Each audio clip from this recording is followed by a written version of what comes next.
الحمد لله والصلاة والسلام على رسول الله اما بعد. برادر سوال نمودند که آیا خضر علیه السلام زنده است یا که وفات نموده اند؟ زیرا امروز بعضی از انسان ها هستند که میگویند خضر علیه السلام زنده اند. بارک الله فیکم.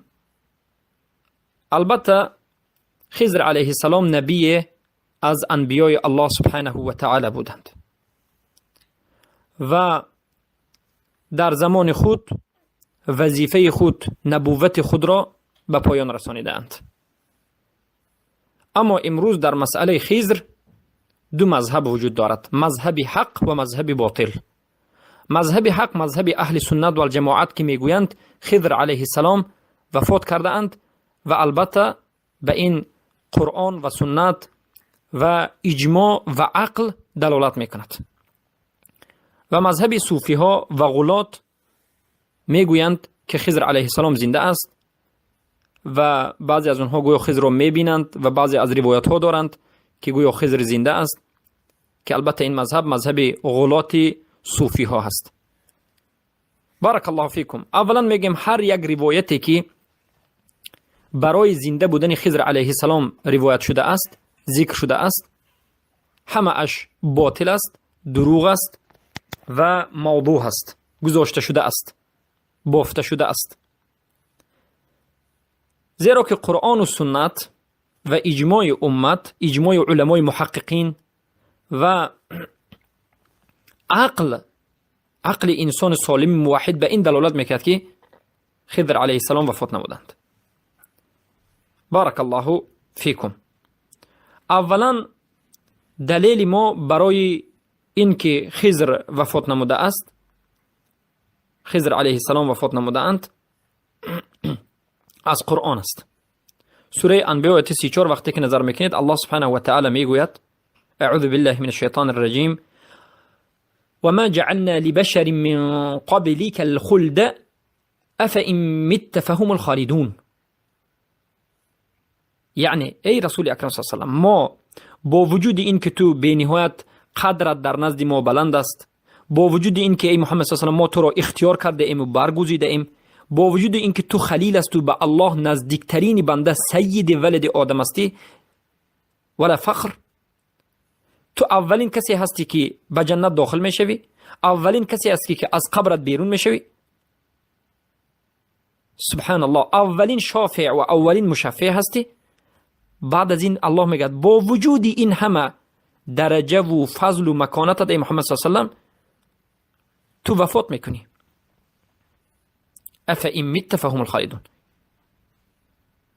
یعنی پیش از تو بوده انسان هایی که بشر و مردمی که زندگی کردند، یگان نفر آنها زنده نمیمانند و تو هم زنده نمیمانی و تو هم حتما وفات میکنی. یگان کسی در این روی دنیا خالدین نمیماند. پس ما سوال میکنیم خضر بشر است یا جنی یا جن؟ البته یگان شک نیست که خضر علیه السلام نبی از انبیای الله بشر هستند. پس اگر از بشر باشند این آیت به عمومش دلالت میکند که خضر علیه السلام نیز وفات کردند. بارک الله فیکم. و این چنین آیت دیگر سوره آل عمران آیت 81 دلالت میکند به وفات خضر علیه السلام. این است که الله میگه و اذ اخذ الله میثاق النبیین لما آتيتكم من كتاب وحكمة ثم جاءكم رسول مصدق لما معكم لتؤمنن به ولتنصرنه قال أقررتم وأخذتم على ذلكم إصري قالوا أقررنا قال فاشهدوا وأنا معكم من الشاهدين. این آیات را خوب دقت بدید. الله سبحانه و تعالی معنای دین است که از همه انبیا و رسولی که به این دنیا آمده اند در ازل، یعنی پیش از این که به این دنیا بیایند، از اونها شهادت گرفته است. تمام انبیاها و رسولانی که به این دنیا آمدند پیش از آمدنشان به الله سبحانه و تعالی وعده دادند و الله از اونها شهادت گرفته است که ای رسولان، ای انبیا، زمانی که آخرین پیامبر به نزد شما آمد، جاءکم رسول مصدق لما معکم، یک رسولی که در آخر زمان آمد تصدیق کننده آن چیزی که شما برده اید، یعنی تصدیق کننده دین شما هست. یعنی دین همه رسولان توحید بود. لتؤمنون به ولتنصرنه، حتما شما به همین رسول آخر الزمان آمده اگر زنده باشید ایمان میبیارید و نصرتش میدهید. قال اقررتم، قال اقررتم و اخذتم على ذلكم اسری. یعنی الله میگه که ای پیامبران، آیا به همین گفته من که در آخر الزمان پیامبر محمد صلی الله علیه و آله وقتی که اومد شما اگر زنده باشید به همون ایمان میبرید و نصرتش میدید، آیا اقرار میکنید و به همین گفته اتون میایستید و وعده میدید؟ قالوا اقررنا، تمام رسولان و انبیا گفتن که اقررنا، اقرار کردیم. الله گفت قال فاشهدوا وانا معكم من الشاهدین، شاهد باشید، شهادت بدید که من همراه شما از شاهدانم. پس سوال اینجا است، آیا خضر علیه السلام به نزد رسول اکرم صلی الله علیه و سلم آمدند و ایمان آوردند، به رسول الله صحابه شدند، نصرت رسول الله را دادند یا نه؟ نه، البته خضر علیه السلام به نزد رسول الله نه آمدند. خضر علیه السلام به رسول الله ایمان نه آوردند. خضر علیه السلام به رسول الله صلی الله علیه و سلم صحابه نشدند. پس این دلالت میکرد که خضر وفات کردند. چرا؟ زیرا که سوره آل عمران آیه 81 دلالت میکند که اگر خضر علیه السلام زنده می بودند حتما به نزد رسول الله باید می آمدند، ایمان می آوردند، نصرت رسول الله را می دادند و از جمله صحابگان رسول اکرم صلی الله علیه و سلم میشدند. پس هیچ شکی نیست که خضر علیه السلام وفات کردند، زیرا خضر علیه السلام از جمله یکی از نبی از انبیای الله و مانند دیگر انبیا و رسولان با الله شهادت دادند که زمانی که در زنده بودنشون محمد صلی الله علیه و سلم همچون پیامبر برگزیده شد حتما بیایند ایمان آورند. پس یگان صحابه به ما روایت نکردند که خضر آمدند و ایمان آوردند، یگان روایت صحیح نیست، پیامبر صلی الله علیه و سلم به ما نقل نکردند. این دلالت میکند که خضر علیه السلام تا زمانی پیامبر شدن پیامبر صلی الله علیه و سلم، مبعوث شدن پیامبر صلی الله علیه و سلم به پیامبری وفات کرده بودند. و همین دلیل را ابن جوزی حجت می آورند رحمه الله و میگویند که با همین دلیل، یعنی سوره آل عمران آیه 81، ما دلیل میگیریم و همین آیت حجت است که خضر علیه السلام وفات کرده اند. بارک الله فیکم. پس این دو آیت از قرآن بود برای وفات خضر علیه السلام، سوره انبیاء آیه 34 و سوره آل عمران آیه 81. بارک الله فیکم. و دلیل از سنت مطهره رسول اکرم صلی الله علیه و سلم به این که خضر علیه السلام وفات کردن، امام بخاری روایت میکنه رحمه الله، با روایت رو روایت میکنند در زیر بابی وفات خضر علیه السلام. یعنی در دلیل میارند امام بخاری از حدیثی که الان به شما روایت میکنیم و میگن که خضر علیه السلام وفات کردن. و بعضی این روایت در صحیح بخاری است و بعضی دیگرش در صحیح مسلم است. این حدیث از ابن عمر، ابی سعید الخدری و جابر بن عبدالله الانصاری رضی الله عنهم روایت شده است و این حدیث کاملا در صحیح مسلم دیده میشد و بعض این حدیث در کتاب صحیح امام بخاری دیده میشد. رسول اکرم صلی الله علیه و سلم پیش از این که وفات بکنند، یک ماه پیش از وفاتشان صلی الله علیه و سلم این سخن را میگویند، چگونه که جابر بن عبدالله رضی الله عنهما میگویند. جابر بن عبدالله روایت میکنند، ما حدیث جابر بن عبدالله روایت کرده رو میگیریم زیرا که کامل تر است. در روایت مسلم میگن که پیامبر صلی الله علیه و سلم پیش از وفاتشون یک ماه پیش در یک شب گفتند ارائیتکم لیلتکم هذه لیس علی ظهر الارض احد ممن هو علیها اليوم بعد 100 عام. ببینید همین شبی که امروز شما قرار دارید، از همین شب شروع میکنیم، بعد از همین شب 100 سال آینده هر انسانی که همین شب زنده است در روی زمین هست، آخرینش 100 سال دیگر زندگی میکرد، بعد از این هیچ کسی نمیماند. ببینید معنای حدیث این است که پیامبر صلی الله علیه و آله میگن هر انسانی که هر چیزی که امروز در همین، یعنی عموما این حدیث به انسان ها دلالت میکرد، هر انسانی که در همین شب زنده هست، هر مردمی که در همین شب زنده است، آخرینش در 100 سال، در مدت 100 سال وفات میکند. یعنی در مدت 100 سال از همین شب اگر حساب بکنیم، آخرینش بعد از 100 سال یگان نفر زنده از همین انسان ها نمیماند. این دلالت میکند که اگر خضر علیه السلام حساب بکنیم که در زمانی پیامبر صلی الله علیه و سلم زنده بودند، حتما بعد از همون شب بعد از 100 سالش تمام وفات کردند. تا 100 سال باید همه بمیرد. و این حدیث به همین دلالت میکرد. ارایتکم آیا میبینید که لیلتکم هذه، انا من شب لیس علی ظهر الارض احد، هر چیزی که در بالای زمینی از موجودات یعنی از انسان هست، ممن هو علیه اليوم، یعنی همین روز هست، بعد 100 عام، یعنی بعد از 100 سال از این انسان ها هیچ کسی نمیماند. سرشویش همون شبی که پیامبر صلی الله علیه و آله گفتند 1 ماه پیش از وفاتشون، اداشویش 110 هجری. برای همین وقتی که نظر میکنیم آخرین صحابه که وفات کردند ابو طفیل ابن واثله رضی الله عنه 110 هجری وفات کردند. ببینید آخرین صحابه ابو طفیل عامر ابن واثله رضی الله عنه 110 هجری وفات کردند. بعضی میگن که انس ابن مالک آخرین صحابه نه، بلکه ابو طفیل عامر ابن واثله 110 هجری وفات کردند. پیامبر صلی الله علیه و آله این سخن را 10 هجری گفتند. آخرین صحابه که وفات کردند که همون روز زنده بودند 110 هجری، یعنی بعد از این که پیامبر صلی الله علیه و آله همین سخن را گفتند از همون روز حساب می شود بعد از 100 سال همه انسان هایی که در زمان پیامبر زنده بودند وفات میکنند، هیچ کسی نمیماند، خواه خضر باشند خواه صحابه. برای همین علما میگن بعد از 110 هجری هر انسانی که خود را صحابه اعلان کرد دروغگو هست، زیرا که حدیث پیامبر صلی الله علیه و آله دلالت میکند که بعد از این سخنشون را گفتند، بعد از یعنی پیش از مرگشون این سخن را گفتند، بعد از 100 سال هیچ صحابه در روی دنیا نمیماند و در جمله خضر علیه السلام در روی این دنیا نمیمانند. بارک الله فیکم.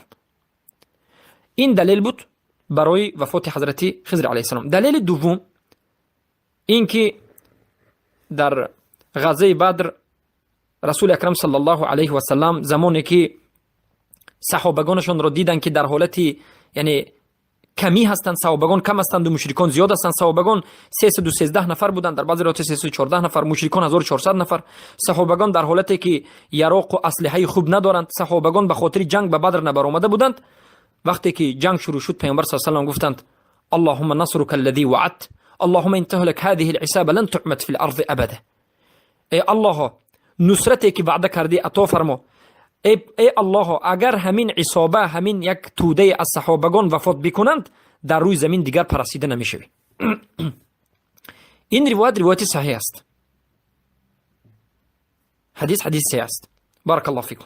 پس این حدیث چگونه حجت است؟ این حدیث حجتیش همین است که پیامبر صلی الله علیه و آله میگویند اگر همین صحابگان در همین جنگ بمیرند دیگر در روی زمین تو رو هیچ کس عبادت نمیکنند. معنیش این است که موحدین همین ها هستند، همه مردان همین ها هستند. یعنی خضر علیه السلام هم وجود نداشتند. یعنی وقتی که این صحابه بمیرند در روی زمین اگر خضر باشند، خضر دیگر الله را عبادت میکردند. اما معنای این حدیث همین است که خضر علیه السلام وجود ندارند. خضر علیه السلام وظیفه خود را به پایان رساندند وفات کردند. بارک الله فیکم. پس بدریون اینها از اهل جنت هستند. البته این عقیده اهل سنت و جماعت است و این روایت هم این حدیث هم دلالت میکند که حضرت خضر علیه السلام وفات کرده اند. و روایت دیگر است باز آشکارتر است. روایت است که رسول اکرم صلی الله علیه و سلم میگویند که اگر موسی علیه السلام زنده می بودند هیچ علاج نداشتند مگرم به اینکه به من یعنی محمد صلی الله علیه و سلم بیایند و ایمان بیارند و پیرو شوند. چگونه که این حدیث صحیح است. امام احمد در مسندشون روایت میکنند از جابر بن عبدالله میگویند ما هذا یا عمر قال ورقه من التوراة كتب لي رجل من اليهود صفحة من التوراة يقرأها عمر فغضب النبي صلى الله عليه وسلم وقال أما تهلكون فيها يا ابن الخطاب لقد جئتكم بها بيضاء ناصعة والله لو كان موسى حيا ما وسعه إلا اتباعي. روز رسول اکرم صلی الله علیه و عمر ابن الخطاب را دیدن که در دستشون یک ورقه از کتاب تورات. رسول الله پرسیدند که ای عمر این ورقه چیست؟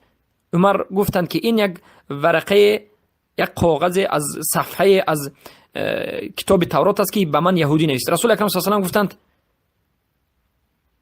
به تحقیق من به نزد شما با یک منهجی سفید و درست و مستقیم و راست آمدم که شبش مثل روز است قسم به الله، ببینید اینجا محل شاهد، رسول الله میگن قسم به الله اگر موسی زنده می بود هیچ علاج نداشت مگر اینکه به من پیرو بشود. یعنی موسی علیه السلام اگر زنده می بودند به پیامبر صلی الله علیه و سلم باید پیرو بشن. چخیلی که ما سوره آل عمران آیت 81 رو به شما بیان کردیم. پس همه ما اتفاق میکنیم که موسی علیه السلام درجه اشان از خضر علیه السلام بالا است. اگر موسی علیه السلام به پیامبر صلی الله علیه و سلم زنده می بودند آمده حتما ایمان می آوردند، این چنین خضر علیه السلام باید به پیامبر صلی الله علیه و سلم بیایند ایمان بیارند بود. پس خضر علیه السلام زنده نیستند، وفات کرده اند، به خاطر همین به نزد رسول اکرم صلی الله علیه و سلم نآمده اند. اگر می بودند حتما می آمدند و ایمان می آوردند و صحابه می شدند. و بعد از این که دلیل سنت رو به شما بیان کردیم، نظر میکنیم به اجماع علمای محققین بر این که خضر علیه السلام وفات کردند. امام ابو اسحاق الحربی روایت میکنند و میگن که هر کسی که دعوا بکند که خضر علیه السلام را ملاقات کرده است و دیده است، داند که شیطان را دیده است. زیرا اهل سنت در جماعت معتقد داریم که شیطان به صورت انسان تبدیل می‌یابد. و اینچنین امام احمد بن حنبل و ابو الحسین بن المنادی و امام بخاری و ابن الجوزی و ابن کثیر و ابن تیمیه و حافظ ابن حجر الاسقلانی و دیگر از علمای بزرگ اهل سنت و جماعت میگویند که خضر علیه السلام وفات کرده اند و هر کسی که میگوید که من خضر را دیدم داند که این دروغگو هست و شیطان را دیده است. و ما این را میگم اجماع محققین، اجماع امت نیست بلکه اجماع محققین. بارک الله فیکم. و بعد از این دلالت عقل را به شما ذکر میکنم. عقل به این دلالت میکند که خضر علیه السلام وفات کردند. وقتی که عقلا نظر میکنیم میبینیم که الله سبحانه و تعالی در قرآن حضرت نوح علیه السلام را ذکر کرد و گفت فلبث فیهم 1000 سنه الا 50 عامه. حضرت نوح علیه السلام 950 سال عمر دیدند.